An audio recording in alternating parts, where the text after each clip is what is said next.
Bem-vindo, bem-vinda a esse vídeo aqui, a essa aula em vídeo.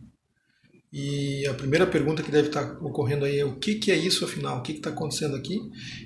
E eu já respondo, essa é uma decisão inovadora que eu tomei de apresentar o conteúdo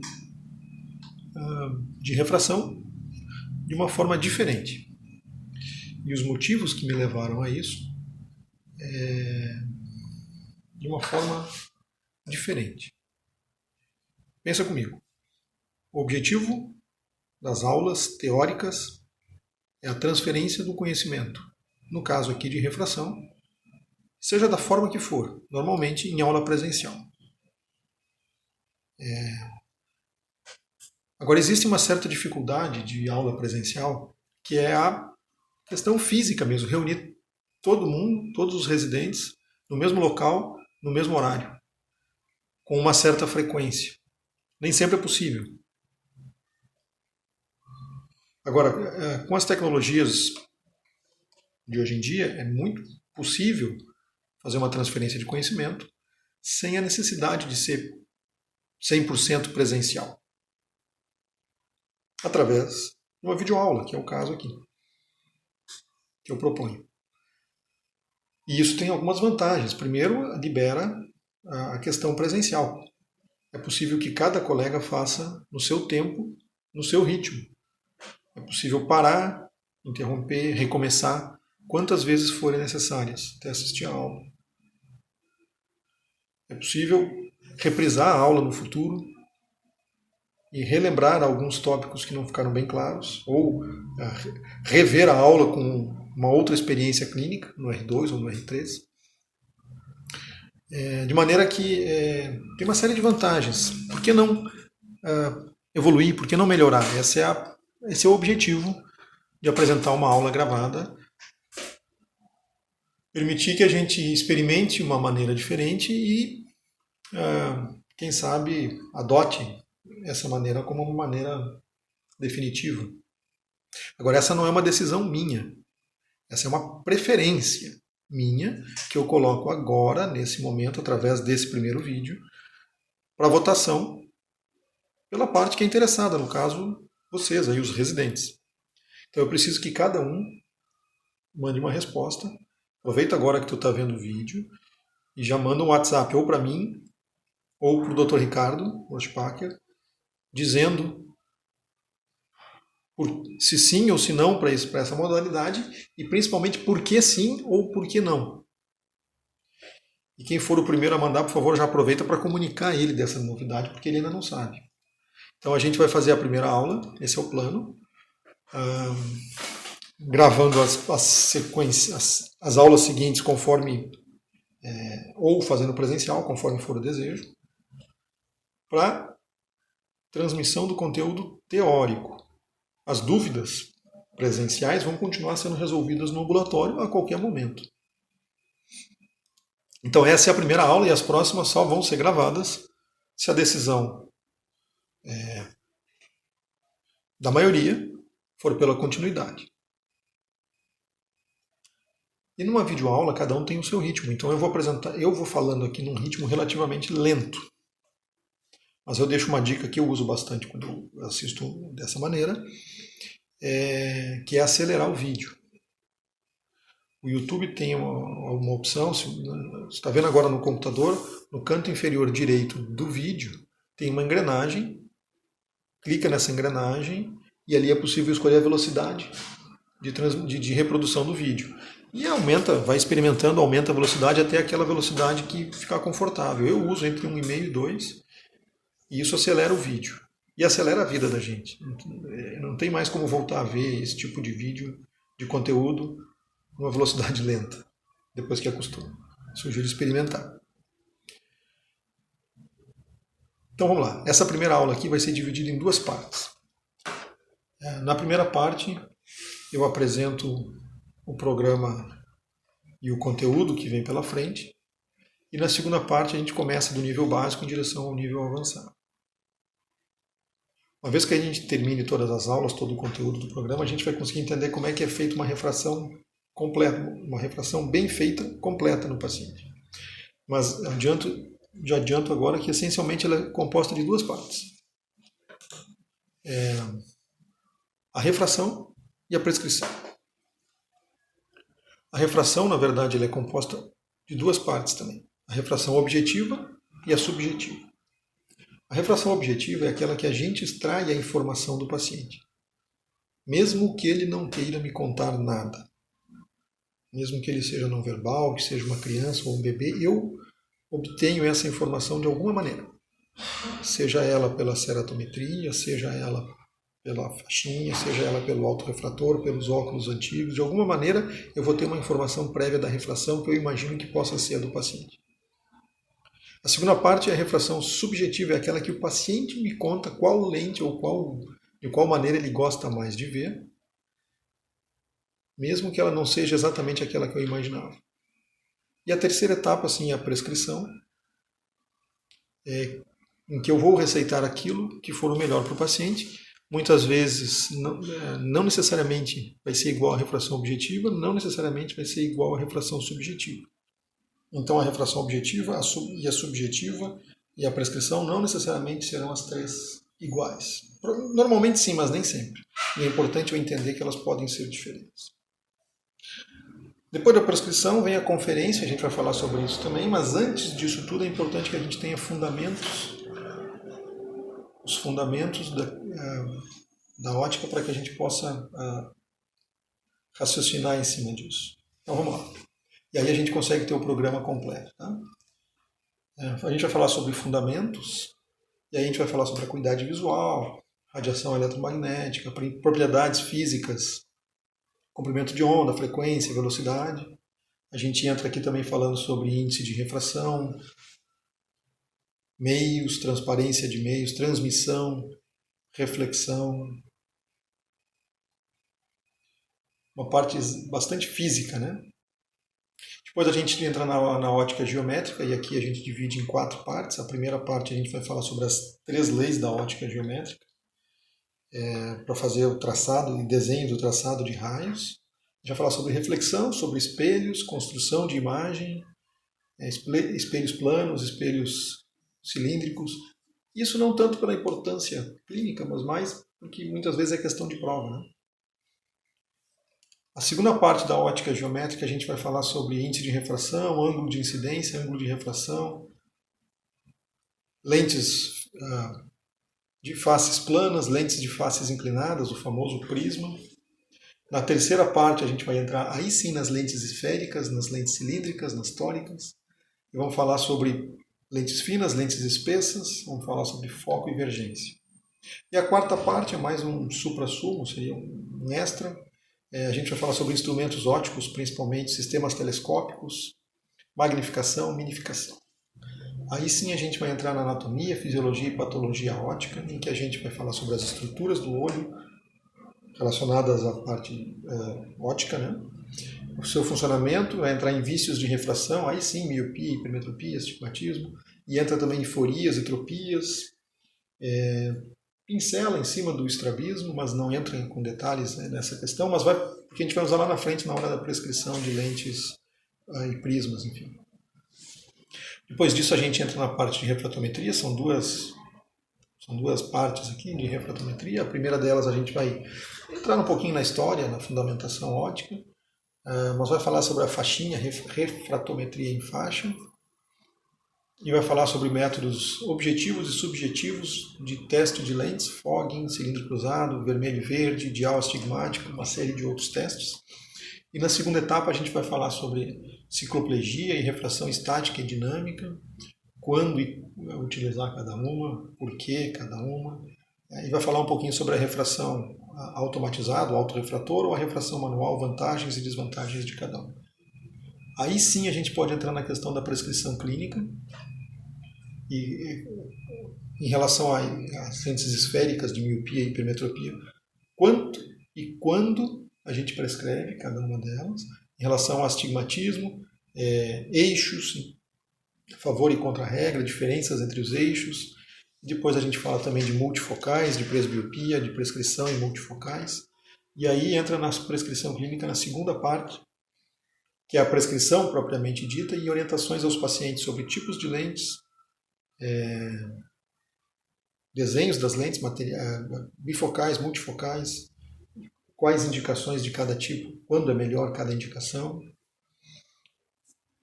Depois a gente entra em tipos de lentes, aí sim, materiais, orgânico, policarbonato, alto índice, desenhos de multifocais, marcas de multifocais, indicações, vantagens, desvantagens.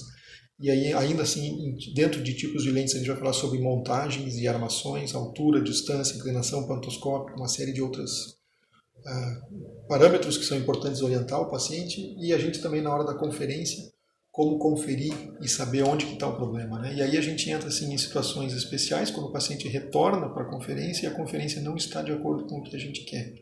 Saber identificar onde está o erro, se o erro é do paciente, se o erro é da prescrição ou se o erro é da ótica e como conduzir cada uma dessas situações. Então, basicamente, o programa consiste em fundamentos, a ótica geométrica, anatomia, fisiologia e patologia ótica, refratometria, prescrição clínica, tipos de lentes e algumas situações especiais. Dado o conteúdo que a gente vai abordar ao longo do ano, vamos para a primeira parte de conteúdo propriamente dito. Aqui é uma revisão de cada uma das telas, um pouquinho mais de detalhes em cada assunto que a gente vai falar, ótica geométrica 1 e 2. Aí a gente vai falar sobre ótica geométrica 3 e 4. Para daí então entrar na anatomia, fisiologia e patologia, a refratometria 1 e 2, e em seguida a prescrição. A prescrição clínica também em 2 partes, tipos de lentes e condutas clínicas em situações especiais. Dá um pause em cada uma dessas telas para ter um pouquinho mais de tempo de leitura em cada uma delas. E vamos para a segunda parte da aula. Então vamos lá, vamos para a segunda parte dessa aula de hoje, que na verdade é a primeira parte de conteúdo, em que a gente começa a falar de fundamentos da refração. A primeira coisa que a gente precisa saber é que a visão é um dos 5 sentidos que a gente usa para entender o mundo que nos cerca. A gente consegue perceber através dos olhos, a gente consegue perceber uma forma de energia, que é a radiação eletromagnética, e a gente percebe a forma como essa radiação interage com o mundo físico real. E com isso nós montamos uma imagem sensorial do mundo físico que nos cerca. Então, essencialmente, a visão é a nossa percepção dessa interação de uma fração do espectro da radiação eletromagnética com a matéria que é feito o mundo. E isso é feito através de estímulos luminosos. E a nossa percepção visual depende de 2 fatores relacionados a essa radiação: a emissão e a recepção dessa radiação. Uma vez que a gente consegue padronizar a emissão, a gente consegue também avaliar a resposta individual do paciente a essa percepção de um estímulo luminoso padronizado. Agora, que tipo de resposta a gente vai ter depende de que tipo de estímulo luminoso padronizado a gente vai utilizar. E basicamente a gente precisa entender que existem diferentes maneiras desse estímulo ser emitido e percebido. E 2 formas são bastante fáceis de entender. Basicamente a gente precisa entender que essa percepção luminosa ela pode ser relacionada ao tempo e ao espaço. Por exemplo, em relação à percepção luminosa temporal, é tipicamente o exemplo de uma luz, que ela pode ser emitida pulsada ou contínua. Então, se eu tenho, em relação ao espaço, a luz sendo emitida no mesmo local, mas em parte do tempo sim, em parte do tempo não, eu tenho uma variação de estímulo do ponto de vista temporal.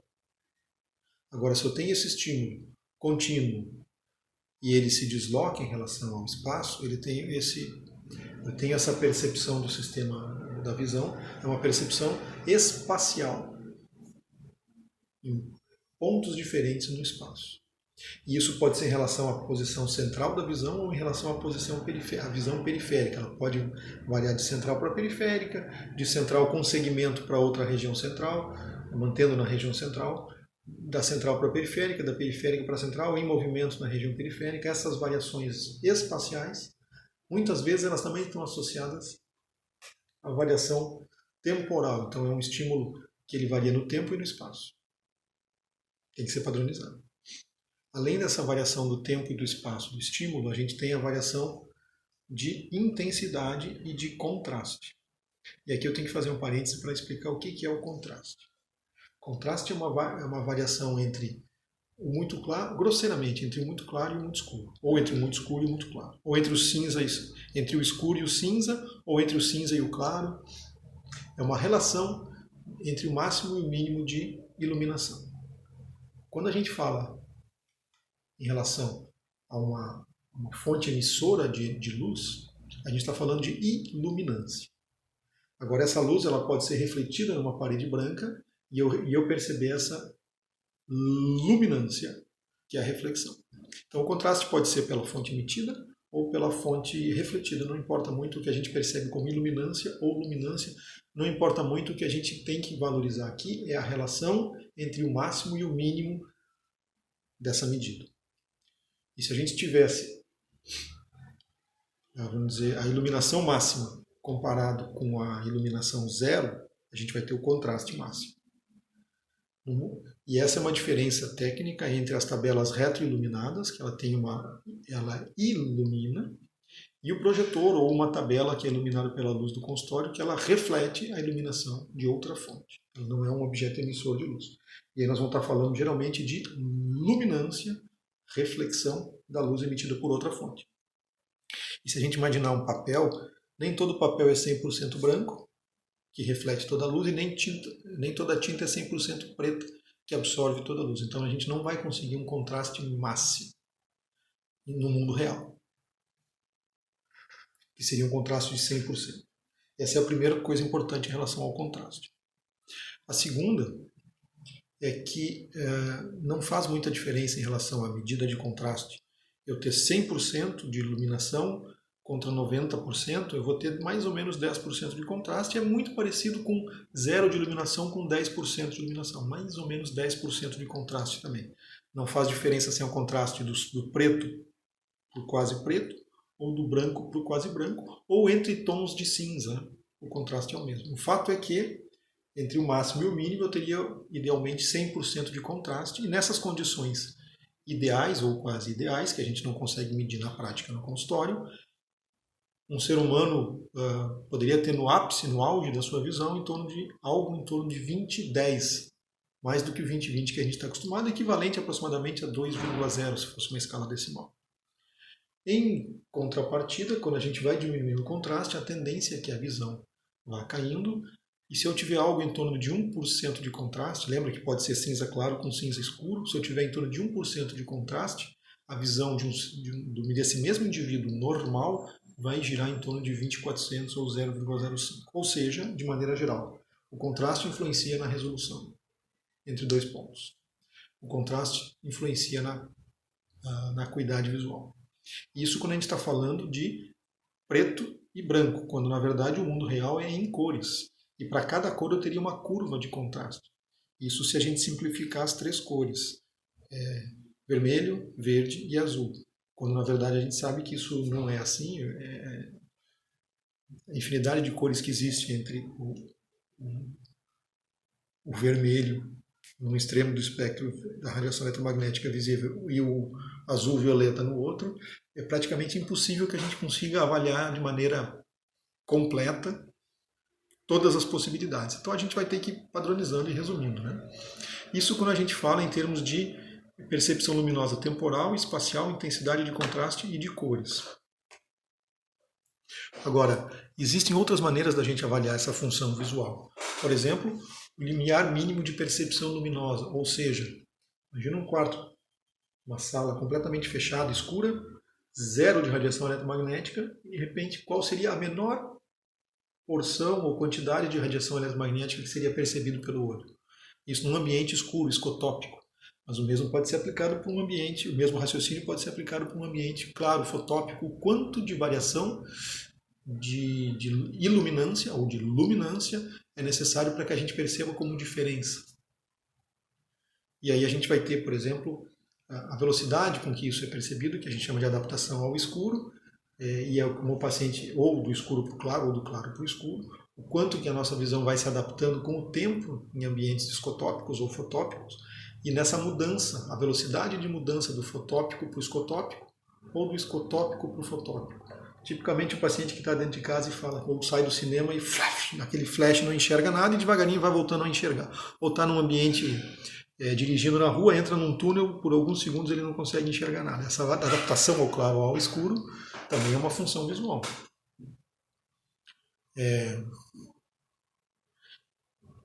A frequência da fusão de estímulos, por exemplo, qual é o tempo mínimo que eu preciso fazer uma luz pulsada, qual é a frequência mínima que uma luz pulsada ainda é percebida como pulsada ou ela vai ser percebida como contínua, né? A frequência da fusão de estímulos. Outra maneira de medir a função visual é chamada percepção de alinhamentos ou hiperacuidade ou acuidade de Vernier. É o quanto que duas linhas não paralelas ainda são percebidas como paralelas. Né? O alinhamento entre duas linhas, por exemplo. E, finalmente, aquilo que a gente usa bastante no dia a dia é a percepção de pontos separados ou de formas separadas. Imagine dois pontos no espaço, se eles estão muito próximos, vão ser percebidos pelo olho como um só. E o limite teórico de resolução da acuidade visual é o tamanho de um fotorreceptor. Se eu tenho um fotorreceptor estimulado, eu vejo um ponto.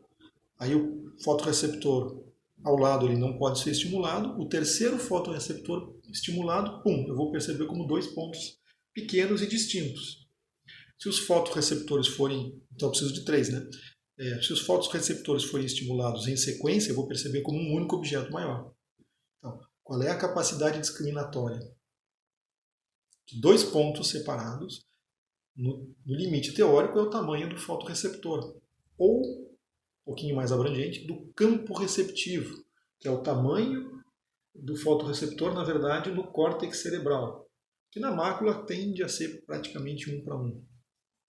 Mas na visão periférica eu tenho vários fotorreceptores dando uma informação única. E o limite teórico de resolução do olho humano estaria em torno, pelo tamanho da célula, do fotorreceptor e da imagem, em torno de 24 segundos de arco, o que seria equivalente na tabela de Snellen em torno de 20/8, ou um ângulo, uma notação de 2,5, né? 1,5, 2, 2,5 seria a acuidade visual teórica máxima do olho humano. Mas o fato é que a gente está falando da função visual e ela pode ser medida de várias maneiras. Como a gente faz isso na prática? Basicamente através do teste com optotipos, tá? Mas é importante lembrar que existe a possibilidade de testar contraste, cores, campo visual, e essas 4 primeiras opções aqui elas se caracterizam como uma resposta psicofísica, ou seja, tem a parte física, mas tem a parte psíquica que o paciente deve me responder aquilo que ele percebe. E tem os exames com eletrofisiologia, em que o paciente não necessariamente vai me contar. Eu consigo extrair a informação do paciente, mesmo que ele não queira me contar. Então, a eletrofisiologia ela é objetiva e os outros 4 são psicofísicos ou subjetivos. Daquilo que nós vamos falar da função visual é basicamente de acuidade visual através do teste de optotipos. Ver como a gente está extremamente focado em um dos pontos da acuidade visual. Então vamos lá. E a acuidade visual, em termos práticos definida, ela é a capacidade de uma pessoa de discriminar formas num contraste máximo. E essa é importante. A gente já sabe que quanto menor o contraste, menor a capacidade de discernir formas diferentes. Tá? E essa capacidade do ser humano ela varia basicamente em função de 3 componentes: fatores oculares, fatores extraoculares e resposta psicofísica.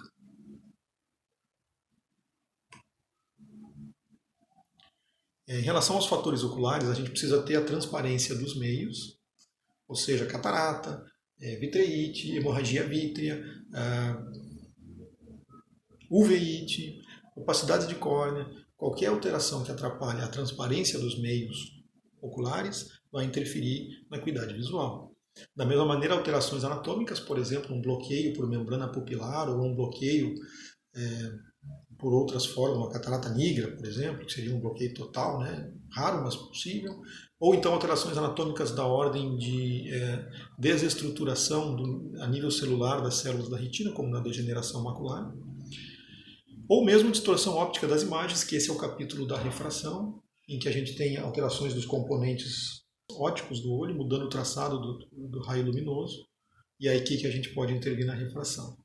Além dos fatores oculares, a gente tem os fatores extraoculares.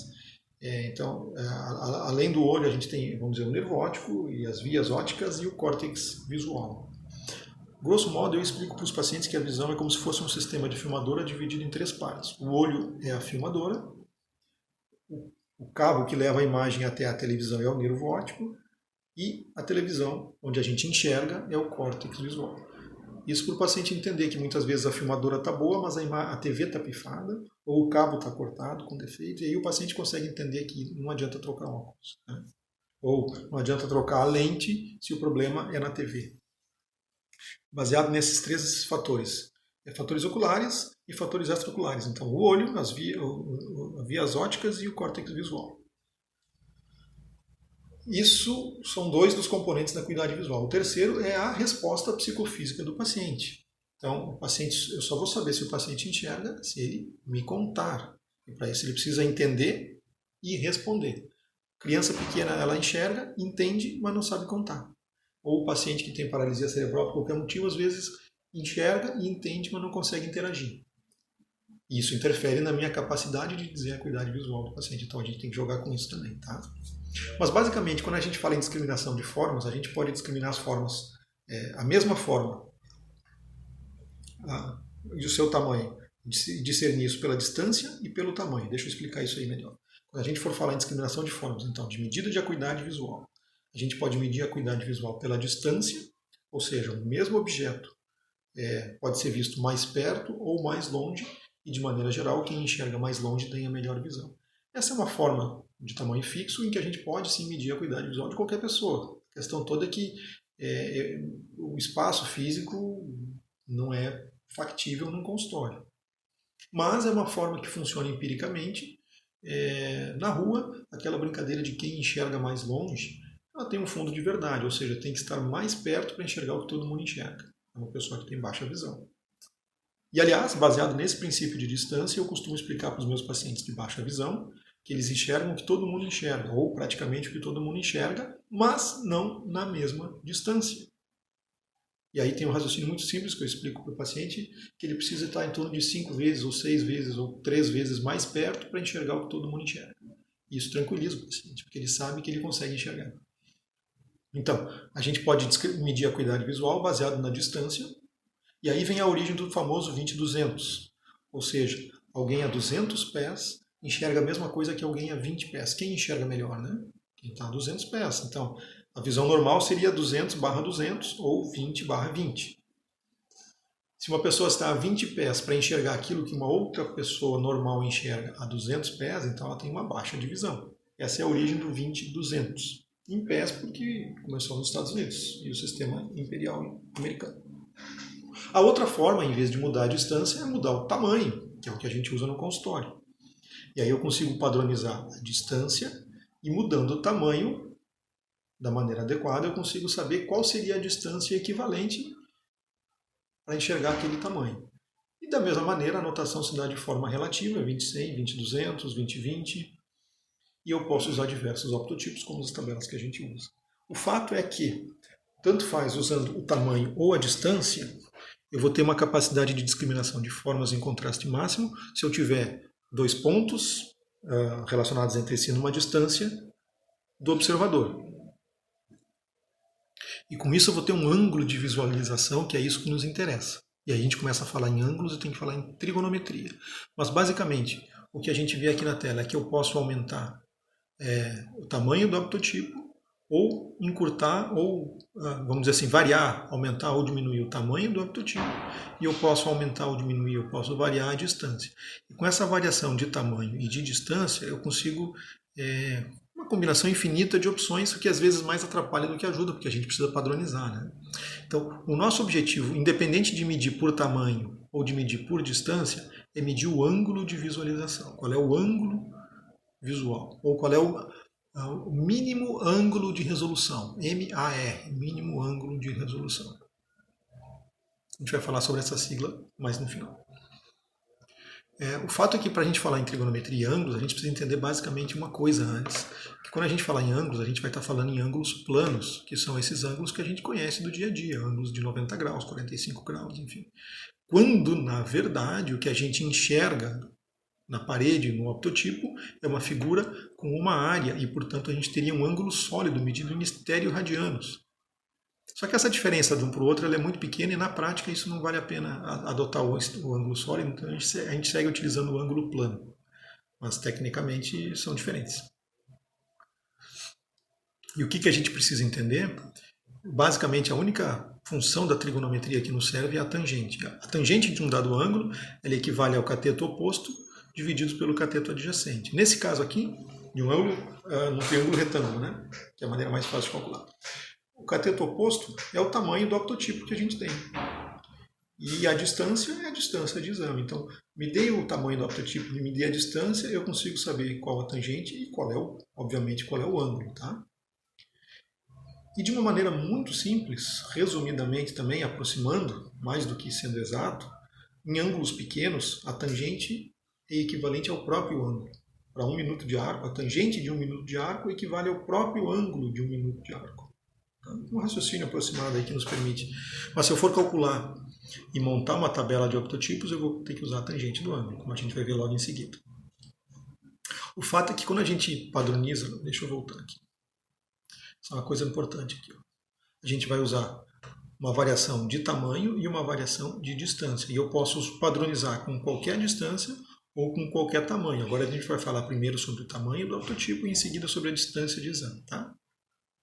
Falando em ângulos planos, né, que é isso que nos interessa. Então vamos lá. O nosso optotipo padrão ele é composto por 5 unidades de ângulo visual. 3 barras pretas e 2 barras brancas. E esse é um conceito que muita gente se atrapalha, pensando que, na verdade, o tamanho do optotipo equivale a 1 minuto de arco, o que é errado. O certo é que cada barra preta ou branca, ou preta, ou branca, ou preta, equivale a 1 minuto de arco. Então essa é a medida de 1 minuto de arco, e aqui no optotipo nós temos, então, 5 minutos de arco para dizer que ele é 20-20, né? As 5 unidades de ângulo visual, vamos dizer assim. E aí entra um conceito muito errado na hora de calcular, que a gente tem que a tangente do ângulo é igual à altura do optotipo, ou no caso a altura da barra, né, dividido pela distância do examinador. E aqui, se vocês olharem bem, não existe um triângulo retângulo porque o observador não está em linha com o optotipo. A maneira correta da gente construir uma tabela é colocar exatamente o eixo visual no eixo que divide ao meio o optotipo, ou seja, na abscissa do ângulo. Então, dessa maneira, eu vou ter 2 triângulos retângulos e eu vou ter como calcular a metade do ângulo com a metade da altura do optotipo. E essa é a fórmula precisa e exata para a gente calcular qual é o tamanho, qual é a distância e qual é o ângulo visual.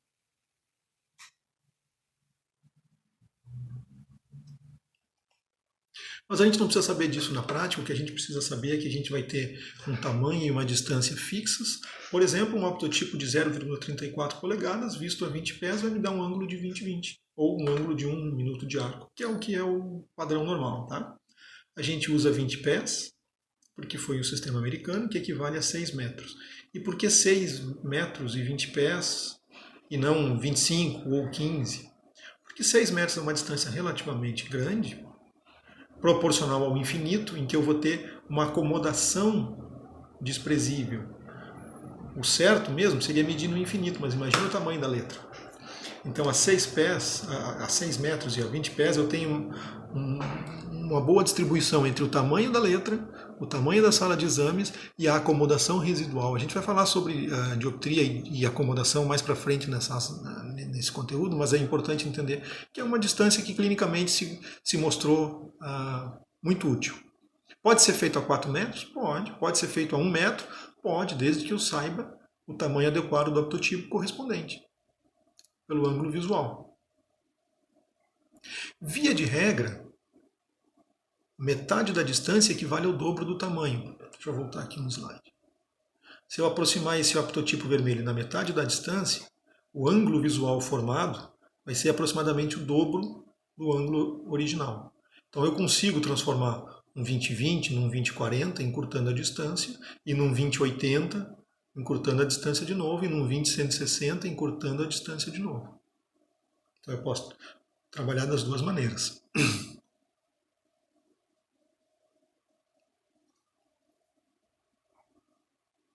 O fato é que, independente de como a gente mede, a gente precisa ter uma anotação, um registro disso. A maneira tradicional que a gente aprende é o 20-20. Mas será ela a melhor maneira? Vamos ver sobre a anotação aqui. Várias maneiras de anotar, de registrar a acuidade visual. Existem várias maneiras. A maneira relativa, chamada relativa, né, que seria, por exemplo, 20-20 ou 20-200, seria uma proporção em pés no sistema imperial americano. Se a gente fosse anotar no Brasil, o certo seria anotar 6/60, para dar a mesma acuidade visual. Tá? E essa é uma maneira mais inteligente, porque ela me diz a que distância que eu estou fazendo o exame. E se eu estiver usando uma sala de 4 metros, eu anotaria 4/40. E se eu tivesse ou 3/30, ou 10/100. Essa seria a maneira de registrar baseado na distância. Tá? E nunca 20-20 a 3 metros, 20-20 a 6 metros. Né? A gente mudaria o tamanho e a distância, a informação aqui. Tá? Outra maneira de registrar a acuidade visual seria 5,8 centímetros a 40 metros. Só para efeito de raciocínio, tá? Todas essas anotações aqui equivalem à mesma acuidade visual. Todas elas são equivalentes entre si. Tá? Outra maneira de registrar, além de tamanho e distância, por que eu coloquei aqui 5,8 centímetros a 40? 5,8 centímetros a 40 centímetros. Porque 40 centímetros é um padrão de distância de teste para baixa visão. 5,8 centímetros é o tamanho correspondente ao ângulo de 20/50 nessa distância. 2,5 minutos de arco nessa distância. E por que isso? Porque isso é considerado um M, que é a unidade de medida de baixa visão. Quando a gente falar em baixa visão, a gente vai falar 1M a 40 centímetros, 1M a 20 centímetros, 2M a 10 centímetros, e a gente vai ter com isso também uma medida de acuidade visual. Tá? É válida, é usada na baixa visão. A outra maneira de fazer essa mesma anotação da acuidade visual é através do ângulo visual. Simplesmente eu registro que o paciente tem 10 minutos de arco. Afinal de contas, eu estou medindo minutos de arco, eu tenho que registrar minutos de arco. Essa talvez seja a anotação mais correta em termos de número puro, o que a gente deseja, quantos minutos de arco. E existe a anotação muito usual no nosso meio, que é a recíproca do ângulo visual. Ou seja, 20/200 vira 0,1. 1/10 minutos de arco. O grande problema dessas anotações, seja ela decimal, seja ela relativa, é que ela é inversamente proporcional. Ela forma esse tipo de desenho no gráfico, como está aqui essa curva. E eu não consigo, para cada distância, eu vou ter uma variação não linear da visão. Então, a gente vai medindo de uma maneira não linear. A progressão do teste ela é de uma maneira não linear. E como é que a gente resolve isso? Transformando essa curva em uma curva linear, através do logaritmo do inverso da recíproca, ou seja, do próprio ângulo. Eu posso colocar o ângulo, não tem problema nenhum. Ou do logaritmo do mínimo ângulo de resolução, que seria a maneira mais correta. Né? Ou seja, o logaritmo do ângulo de 10 é 1. É um pouquinho mais complicado, mas as tabelas mostram isso, a gente não precisa calcular isso o tempo todo. Tá? Mas logaritmo de 10 é 1. Então, se o paciente tem um ângulo de 10 minutos, um ângulo visual de 10 minutos de arco, o logmar dele é 1. Se ele tem 1 minuto de arco, o logmar dele é 0, porque 10 elevado a 0 vai dar 1. E existe também, então essa seria a notação científica adequada, logmar. Tá? Essa é a notação científica adequada, porque eu transformo uma curva que não é linear em uma curva linear que me permite cálculos. A gente vai ver isso logo em seguida. só que não é usada na prática clínica. Tá? Existe uma outra notação que é chamada de ciclos por grau. Quantos ciclos eu vou ter num grau? Minutos, minutos, segundos, grau, né? Então, se eu pensar que um haptotipo é formado por barras pretas e brancas, eu tenho, na verdade, aqui no centro do haptotipo, uma variação de ciclos, ó, preto e branco, preto e branco, preto e branco, preto e branco, preto e branco. Eu poderia transformar isso infinitamente. E no espaço de 1 minuto de arco, eu teria quantos ciclos? Essa é a medida de ciclos por grau. Em 60 minutos, eu tenho quantos ciclos? E basicamente seriam 30 ciclos por grau, né? Porque são 30 pretos e 30 brancos, 30 pares de ciclos em 60 minutos, para dar 1 minuto de arco para cada grau. E nesse caso aqui, como eu disse, todas as acuidades visuais são de equivalentes, 20/200 é equivalente a 6/10, que é equivalente a 5,8 a 40 centímetros, que é equivalente a 10 minutos de arco, que é equivalente a 0,1, que é equivalente a 1,0 logmar, que é equivalente a 3 ciclos por grau. Mas não precisa decorar isso tudo, não. Tá? O que a gente precisa saber é que isso está disponível nas tabelas de acuidade visual. Então a gente tem aqui essa tabela, tira um print da tela, grava isso aqui. A gente tem as equivalências de acuidade visual. Aqui à esquerda, pelo mínimo ângulo de resolução. Aqui é o ângulo visual. Aqui o equivalente da tabela de Snellen. Aqui qual seria a altura do haptotipo para 6 metros. Aqui qual seria a notação se fosse no sistema internacional a 6 metros. Qual é a notação decimal, que é equivalente. E aqui é um grande erro que o pessoal usa, né? Quantos por cento de visão eu tenho, doutor? E, na verdade, o que se faz é transformar o decimal em porcentagem e dizer que tem 100%, 80%, 70%. O que a gente acaba de ver é que não tem nenhuma relação com a função visual. E não tem nenhuma relação com o ângulo visual. Simplesmente tem a relação com a porcentagem da distância necessária em relação às outras pessoas. Tá? Então, essa porcentagem de visão ela é totalmente falha e eu recomendo que não usem e que desencorajem os pacientes de usar também. Expliquem por que é errado. E por fim nós temos a unidade que seria a unidade científica, a notação que seria a notação científica, que é a tabela logmar. 10 elevado na 0 dá 1 minuto de arco, 10 elevado na 1 vai dar 10 minutos de arco, e assim a gente consegue transformar isso, fazer cálculos de uma forma linear. E isso é importante pelo seguinte, quando a gente for fazer, por exemplo, uma média populacional, eu preciso trabalhar com uma estatística linear e não geométrica, ou inversamente geométrica. Né? E quando a gente vai fazer também evolução de tratamento, é difícil de a gente calcular o quanto que o paciente melhorou se a gente tem uma tabela de acuidade visual não linear. Então, quanto mais linear a gente trabalhar, melhor a gente vai conseguir avaliar as nossas médias populacionais e evoluções de tratamentos. E isso é o que a gente precisa saber como base da medida de acuidade visual. Vê que isso não é só um 20/20, tem muito mais do que isso. O fato é que eu sempre digo lá no ambulatório que a medida de acuidade visual acaba sendo um tanto relativa, porque depende da iluminação da sala, da iluminação do projetor, do tamanho da letra que varia em cada sala, e a gente tem um 20/20 que não necessariamente equivale a 20/20.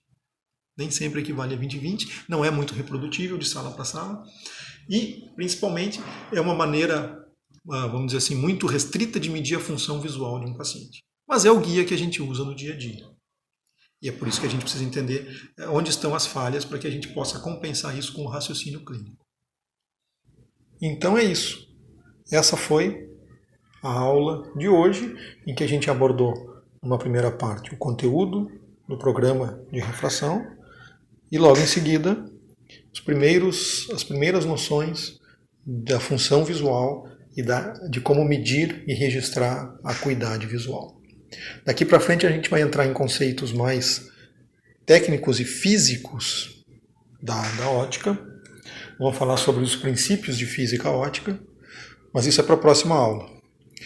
Nesse momento, eu preciso de uma resposta tua sobre esse novo modelo de conteúdo. Se esse é um modelo que vale a pena ser repetido, agora envia um WhatsApp, uma mensagem para o Dr. Ricardo dizendo que sim, é um modelo que serve, ou dizendo que não, é um modelo que não deve ser repetido. Eu preciso dessa resposta para poder continuar. Obrigado, tchau, tchau.